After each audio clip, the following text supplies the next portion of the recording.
Hello friends. आज का हमारा टॉपिक है फंक्शन ऑफ कमर्शियल बैंक, वाणिज्यिक बैंकों के कार्य। वैसे तो ये बहुत ही सिंपल टॉपिक है, बट एग्ज़ाम के पॉइंट ऑफ व्यू से देखा जाए तो बहुत ही इम्पॉर्टेंट टॉपिक है। तो हम स्टार्ट करते हैं वाणिज्यिक बैंकों के कार्य।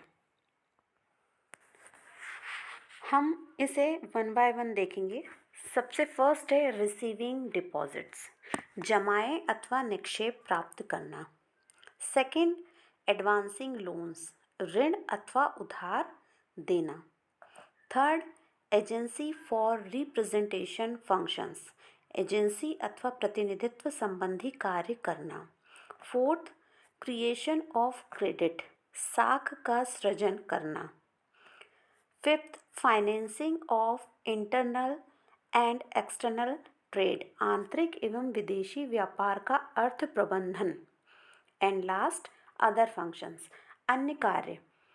इसमें से यदि देखा जाए तो रिसीविंग डिपॉजिट्स, एडवांसिंग लोन्स, पहले ये प्राइमरी फंक्शन थे कमर्शियल बैंक के, बट अब इसमें क्रिएशन ऑफ क्रेडिट्स, साख का सृजन करना जो है उसे भी प्राइमरी फंक्शन जो है उसमें इंक्लूड किया जाने लगा है।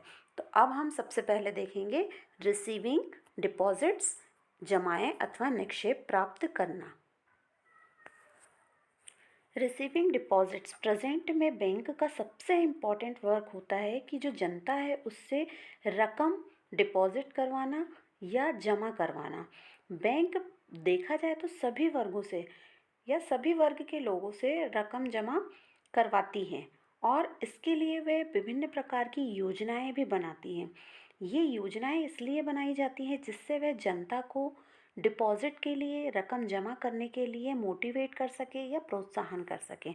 अब हम देखेंगे कि रिसीविंग डिपॉजिट में कई तरह के अकाउंट होते हैं। इसमें सबसे पहले current account, saving bank account, fixed deposit account और होम सेविंग अकाउंट। अब करेंट अकाउंट क्या होता है? सबसे पहले तो हम ये देखते हैं कि करेंट इस तरह के जो अकाउंट होते हैं उसमें किसी भी समय कितनी भी रकम जमा कराई जा सकती है और यदि आवश्यकता पड़ती है तो इसे बार बार निकाला भी जा सकता है। इस तरह के जो अकाउंट होते हैं वो बड़े बड़े उद्योगपतियों के लिए, व्यापारियों के लिए बहुत ही इम्पॉर्टेंट होते हैं या सुविधाजनक होते हैं, क्योंकि व्यापारियों को और उद्योगपतियों को दिन में कई प्रकार का भुगतान करना पड़ता है या बहुत बार भुगतान करना पड़ता है। अनगिनत चेक आते हैं जिनका भुगतान करना पड़ता है। इस प्रकार से इनके लिए ये उपयोगी होते हैं।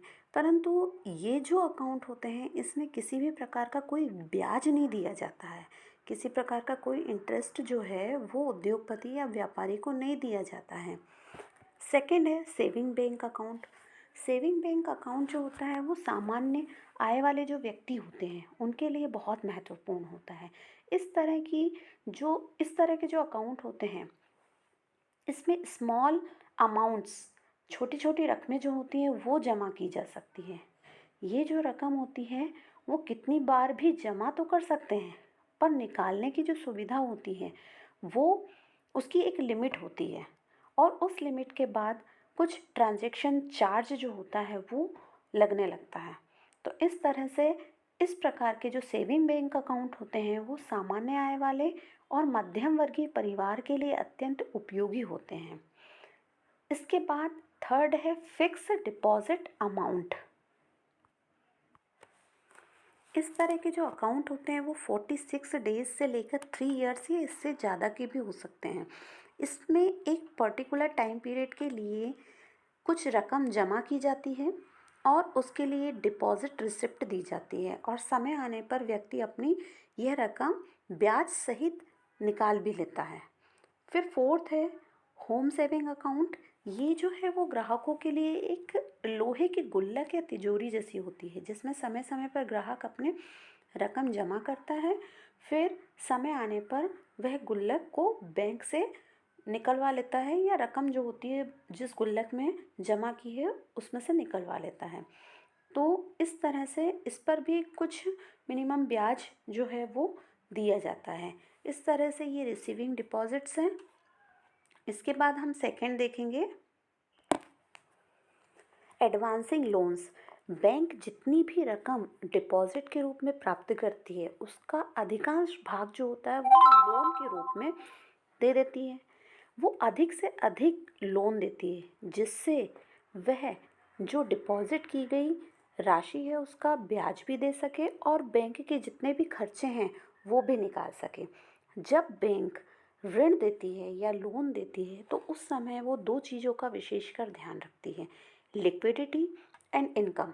लिक्विडिटी से मीन्स होता है कि बैंक जितनी भी जमाएं प्राप्त करता है उसका एक निश्चित भाग जो होता है वो कैश के रूप में अपने पास पास रखता है, जिससे जो भी ग्राहक जिन्होंने अपनी राशि जमा की है उसकी मांग को समय पर पूरा कर सके।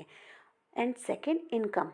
बैंक अपने पास जमा रकम से अधिक आय प्राप्त करना चाहती है, इसीलिए वह चाहती है कि अधिक से अधिक जितनी भी रकम होती है उसको लोन के रूप में लोगों को उधार दे सके, जिससे उसे ब्याज जो मिलेगा उससे वह बैंक के खर्चे भी चला सके, साथ में जिन्होंने जमा की है राशि उसका ब्याज भी वो दे सके।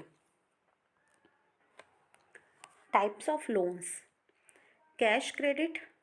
फर्स्ट है कैश क्रेडिट। इसमें व्यापारी जो हैं उन्हें रकम उधार लेने की जब आवश्यकता पड़ती है तो वे पहले से ही यह निश्चित कर लेते हैं कि उन्हें एक वर्ष में कितनी रकम चाहिए और उतनी रकम जो है वो बैंक से उधार लेते हैं और आवश्यकता के अनुसार वह रकम निकाल कर या उसका यूज़ करते हैं और जितनी रकम यूज़ की जाती है उस पर ही उन्हें उसका ब्याज देना पड़ता है। लेकिन इसके लिए उन्हें अपनी एक संपत्ति का या कहना चाहिए सिक्योरिटी के रूप में कुछ अंश जो है वो बैंक के पास रखना पड़ता है। सेकंड है ओवरड्राफ्ट। ओवरड्राफ्ट को हिंदी में अधिविकर्ष भी कहा जाता है।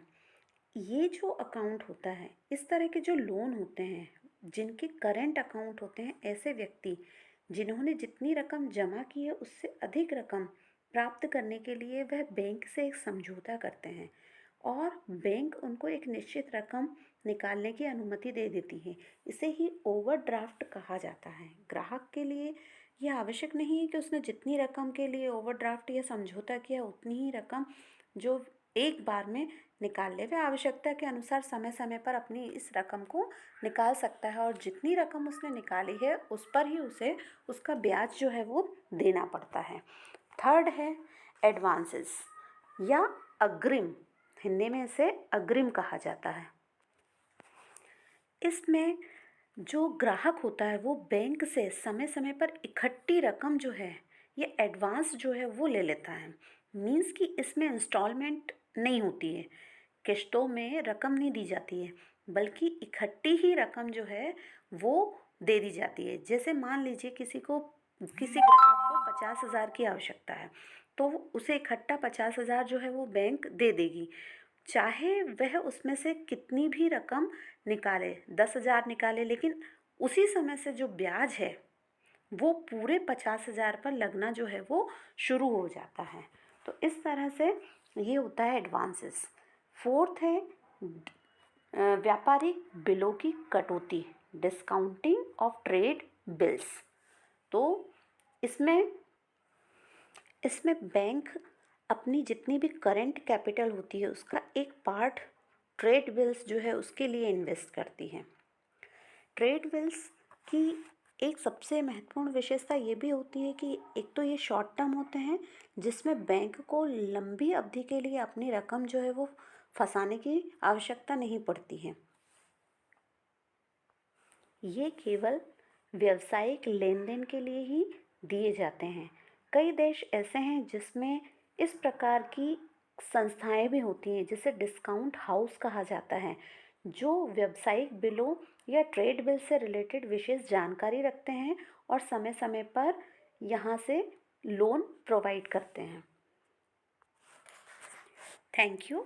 इस वीडियो में केवल इतना ही। अब नेक्स्ट पार्ट जो है उसमें हम देखेंगे एजेंसी और रिप्रेजेंटेशंस फंक्शन एंड इसके अलावा भी जो दो पार्ट हमने बताए हैं, ये जो फंक्शन बताए हैं उसे हम नेक्स्ट वीडियो में देखेंगे। यदि आपको मेरा वीडियो पसंद आया तो लाइक एंड सब्सक्राइब करें।